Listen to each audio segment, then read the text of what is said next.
Sir biology, sir class 11 का biology, sir cell cycle, sir cell division, ऐसे बहुत सारे बच्चों का रिक्वेस्ट था। तो चलिए बच्चों के रिक्वेस्ट पर हम सेल साइकिल और सेल डिवीजन को लेकर के आ गए हैं। तो चलिए शुरू करते हैं। देखो बच्चों क्या लिखा हुआ है, सेल हैज 3 फंक्शन। सेल का कितना फंक्शन है? 3 फंक्शन है, सेल ग्रोथ, सेल डिवाइड और सेल डिफरेंशिएशन। देखिए तीनों को हम एक बार में समझाते हैं। जैसे एक एग्जांपल से समझाते हैं। ये हमारा अमीबा है, ठीक है। अब ये अमीबा जैसे ही वो मैच्योर होगा, है ना, जैसे ही वो बड़ा होगा, ग्रोथ होगा, वो मैच्योर स्टेज में पहुंच जाएगा, है ना, वो अपने आप को क्या करेगा? डिवीजन करेगा। तो मैच्योर मतलब क्या हुआ? ग्रोथ हुआ, है ना। तो ग्रोथ हुआ, तो जैसे ही ग्रोथ हुआ तो वो डिवीजन के लिए जाएगा, है ना, अपने आप को डिवाइड करेगा। और डिवाइड करेगा तो 2 बार क्या करेगा? डिवाइड करके 2 डॉटर सेल में बदल जाएगा, है ना। तो देखिए एक सेल से 2 सेल बने, इसलिए इसको क्या बोलेंगे? रिप्रोडक्शन। और एक से डबल बन गया तो रिप्रोडक्शन तो हुआ, ग्रोथ भी तो हुआ। 1 से 2 हुआ, ग्रोथ हुआ। 1 रुपये से 2 रुपये आया आपके पास तो ग्रोथ नहीं हुआ? हुआ ना। उसी प्रकार से 1 सेल से 2 सेल हुआ तो रिप्रोडक्शन और ग्रोथ दोनों हुआ। यानी कि इस डिवाइड करने के लिए ग्रोथ होना बहुत जरूरी है। जब तक मैच्योर नहीं होगा तब तक ग्रोथ कैसे होगा, है ना। अच्छा, अब बात रहा डिफरेंशिएशन का। अब ये डिफरेंशिएशन क्या होता है? देखिए हम लोग को पता है कि नाक में जो सेल है इसका काम है सूंघने का, आंख वाला सेल का काम है देखने का, राइट। लिप वाला सेल का काम है बोलने में हेल्प करने का, टंग का काम है ना क्या है? टेस्ट पहचानने का, बोलने का काम करने का। यानी कि स्किन का हमारा जो सेल है उसका क्या काम है? उसको प्रोटेक्शन करने का काम है। तो जितने भी हमारे शरीर में सेल है वो स्पेशलाइज्ड हो गया है ना।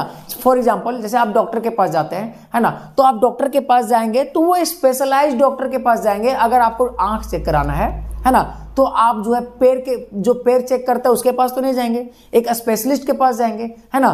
तो उसी को बोलते हैं स्पेशलाइजेशन, राइट। तो सेल डिफरेंशिएशन मतलब क्या हुआ? जैसे सेल ग्रोथ हुआ फिर डिवाइड किया, डिवाइड करने के बाद कुछ स्पेसिफिक सेल हैं जो चले जाते हैं किसमें? डिफरेंशिएशन में। दैट मीन्स वो स्पेशलाइज्ड बन जाते हैं। अगर वो स्किन का सेल है तो वो प्रोटेक्शन का काम करेगा, नोज का है तो स्मेल का काम करेगा। तो इसका एक स्पेसिफिक काम हो गया ना। देखिए क्या लिखा हुआ है, टू परफॉर्म स्पेसिफिक फंक्शन। किसी भी खास है ना फंक्शन को परफॉर्म करने के लिए, है ना, जो सेल आते हैं उसी सेल को स्पेशलाइजेशन बोलते हैं, राइट। ये बात आपको समझ में आ गया होगा।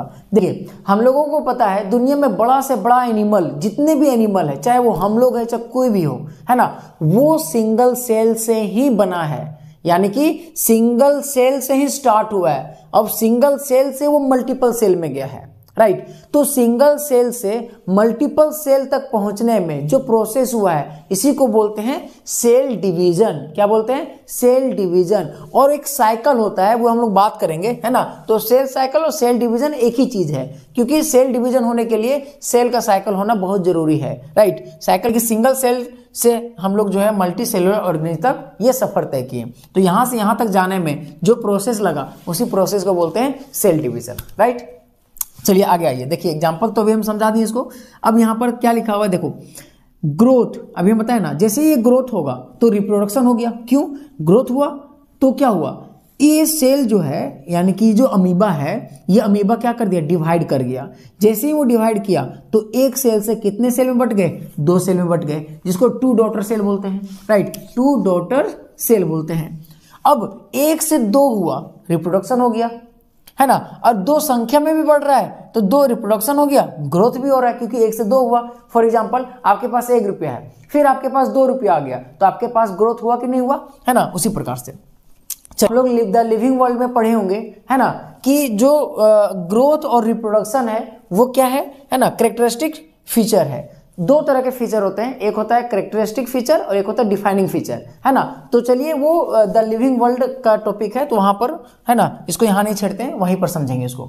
देखिए यहां तक समझ में आ गया होगा। आगे देखिए, इसको समझने के लिए थोड़ा सा और, एक सेल है, राइट, ये अभी मैच्योर नहीं है ना। ये सेल का बाहर वाला को हम लोग बोलते हैं सेल मेम्ब्रेन। ये न्यूक्लियस है, न्यूक्लियस का ये जो आउटर लाइन है उसको बोलते हैं न्यूक्लियर मेम्ब्रेन। इसके अंदर जो थ्रेड लाइक स्ट्रक्चर है उसको क्रोमेटिन बोलते हैं, राइट। इसी से बनता है डीएनए, हम लोग पढ़ेंगे इसके बारे में। अब जैसे ये सेल क्या हुआ, ग्रोथ हुआ, सेल मतलब धीरे धीरे बड़ा हुआ, मैच्योर हो गया, है ना, तो ये देखिए सेल भी बढ़ गया। तो सेल बढ़ने का इसका मतलब क्या है, इसके बीच में जो साइटोप्लाज्म है इसको क्या बोलते हैं, साइटोप्लाज्म, है ना, साइटोप्लाज्म। ये साइटोप्लाज्म है, जैसे ये मैच्योर हुआ तो इसके अंदर में जो साइटोप्लाज्म का क्वांटिटी ये भी बढ़ा, हमारा डीएनए भी बढ़ा, है ना, न्यूक्लियर मेम्ब्रेन भी बढ़ गया, ओवरऑल साइज पूरा हमारा सेल का साइज भी बढ़ गया। तो ये सब सारी चीजें क्या हो गया, ग्रोथ हुआ। अब जैसे ये ग्रोथ हुआ तो अपने आप को ये डिवाइड करेगा, सेल डिवीजन होगा, है ना। तो ये जो सेल है वो दो भाग में बढ़ जाएगा, एक सेल दो सेल, है ना। तो इन दोनों सेल को क्या बोलेंगे, टू डॉटर सेल। ये दो डॉटर सेल हो गया। तो बस यही तो है, एक देखिए साइकिल चल रहा है कि नहीं। फिर ये क्या होगा, फिर आगे चलेगा, फिर ये मैच्योर होगा, फिर मैच्योर होने के बाद फिर से सेल डिवीजन होगा, फिर सेल डिवीजन, ऐसे चलते रहेगा चलते रहेगा। तो एक साइकिल भी हो गया, हमारा डिवीजन भी हो रहा है ना। तो इसी के बारे में पढ़ेंगे हम लोग। चलिए देखिए यहाँ पर एक सेल के अंदर साइटोप्लाज्म जो है उसके अंदर हमेशा कंटिन्यूअस प्रोसेस है, दैट मीन्स ये हमेशा ग्रोथ करते रहता है। यहाँ पर इंक्रीज का मतलब क्या है, ग्रोथ। अब जैसे मान लिया जाए अभी यहाँ सेल है ना, 10 दिन के बाद अगर देखेंगे तो 10 दिन में तो कितना सारा हो जाएगा। मान लीजिए 5 मिनट बाद देखेंगे तो इस सेल के अंदर जो साइटोप्लाज्म है वो 5 मिनट के बाद जो सेल बना उसके साइटोप्लाज्म में डिफरेंस है। क्या डिफरेंस है, उसका ग्रोथ में। यहाँ पर कम ग्रोथ है, उसमें ज्यादा ग्रोथ है, यानी कि जो साइटोप्लाज्म में ग्रोथ हो रहा है वो कंटिन्यूअस प्रोसेस है, राइट। चलिए अब हम लोग आ जाते हैं सेल साइकिल, जो पूरा टॉपिक इसी के ऊपर बेस्ड है ना। तो इसको हम लोग लेक्चर बाय लेक्चर रिकॉर्ड करेंगे, है ना। पहले इतना समझ में आ जाएगा, उसके बाद फिर नेक्स्ट लेक्चर हम लोग लेकर के आएंगे। चलिए देखिए क्या लिखा हुआ है, सेल साइकिल। सेल साइकिल क्या, कुछ पॉइंट से लिखे हुए, cell division is a very important in all क्या लिविंग ऑर्गेनिज्म। भैया क्यों, है ना। सवाल ये उठता है कि सेल डिवीजन हमारे लिए कोई भी लिविंग ऑर्गेनिज्म हो इंपॉर्टेंट क्यों है ना। यहाँ इंपॉर्टेंट लिख दिया, भैया क्यों है। देखिए हम लोग अभी जस्ट बताएं कि हमारा जो सफर है वो एक सेल से मल्टी सेलुलर तक, मल्टी सेल तक हम लोग सफर कर चुके हैं। यानी कि हमारा लाइफ स्टार्ट हुआ एक सेल से और अभी हम लोग मल्टी सेलुलर के अंदर आ गए। तो एक सेल से मल्टी सेलुलर तक पहुंचने में, है ना, जो प्रोसेस है उसी को तो सेल डिवीजन है, राइट। और इसी में से पता चलेगा कि साइकिल क्या है। जैसे कि, है ना, एक सेल देखिए यहाँ पर, एक सेल ग्रोथ हुआ, फिर ये गया, फिर ये और ग्रोथ होगा, फिर वो सेल डिवीजन होगा, पूरा ये चक्कर चलते रहेगा, है ना। तो यहाँ पर सेल डिवीजन जो है ना किसी भी लिविंग ऑर्गेनिज्म के लिए बहुत इंपॉर्टेंट है। अगर सेल डिवीजन नहीं हुआ तो वो सेल डिवाइड नहीं करेगा तो फिर ग्रोथ नहीं होगा। जैसे मान लिया जाए हमारे अंदर, सोच लीजिए अगर हम जायगोट सिर्फ बने रहते तो आज हम एक सेल के होते, है ना। एक से ज्यादा सेल को हो पाते हैं, नहीं हो पाते। तो सेल डिवीजन इसलिए बहुत जरूरी है ना, ताकि हम लोग जो जिस तरीके से प्लांट हो गया, एनिमल हो गया, हाथी यहाँ तक बड़ा है, देखिए कितना बड़ा हाथी है। तो सोचिए एक सेल का बना होता तो हाथी इतना बड़ा होता, है ना, समझ में आ रहा है। तो सेल डिवीजन बहुत जरूरी है। देखिए during cell division DNA replication and cell growth. देखिए सेल डिवीजन के दौरान क्या होता है, डीएनए का रेप्लिकेशन होता है, डीएनए टूट के अलग हो जाता है, सेल ग्रोथ होने, है ना, और सेल ग्रोथ होता है। देखिए सेल डिवीजन नहीं होगा, है ना, तो एक सेल के ही बने रहेंगे। तो एक सेल से दो सेल बनेगा, भैया एक में न्यूक्लियस है, दूसरा का न्यूक्लियस में जाएगा कि नहीं, इसमें डीएनए तो उसमें जाएगा कि नहीं जाएगा, इसमें गोल्जी बॉडी तो उसमें जाएगा कि नहीं जाएगा। तो इसी को बोलते हैं क्या, डीएनए अगर टूट के अलग होगा तो डीएनए का रेप्लिकेशन हो जाएगा, है ना। उसी तरह से जितने भी कंस्टिट्यूएंट होता है सेल के अंदर वो सारे डिवाइड होते हैं, सारे ग्रोथ करके वो डिवाइड हो जाते हैं।